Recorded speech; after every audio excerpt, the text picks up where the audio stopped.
Depuis leur entrée, des professeurs de la Seine-Saint-Denis se sont mis en grève pour réclamer un plan d'urgence. On t'explique tout dans cette vidéo.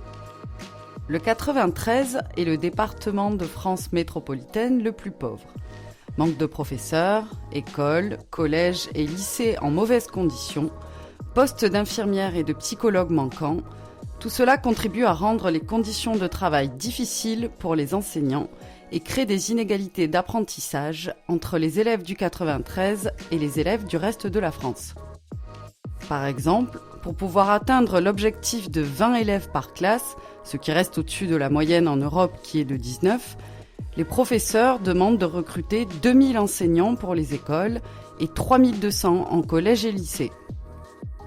Au-delà des enseignants, il manque 175 CPE et 650 assistants d'éducation pour que les conditions de vie et d'apprentissage dans le secondaire soient correctes. Mais alors, combien ça coûte ? Pour financer les postes d'enseignants manquants, cela coûterait 358 millions d'euros. C'est moitié moins que la coupe budgétaire annoncée par le ministère de l'Éducation et 5 fois moins que les 2 milliards que coûte le financement des uniformes. Les revendications sont plus larges que simplement des recrutements d'enseignants. Il manque une infirmière scolaire dans près de la moitié des écoles du 93 et dans 40% des collèges, avec tous les risques que cela comporte pour les élèves sur le plan de la santé et de la santé mentale. Pour les élèves en situation de handicap, c'est encore pire. Il faudrait recruter 2200 accompagnants pour permettre à tous ces élèves d'étudier correctement. Les enseignants demandent aussi une aide pour rénover les écoles, les collèges et les lycées.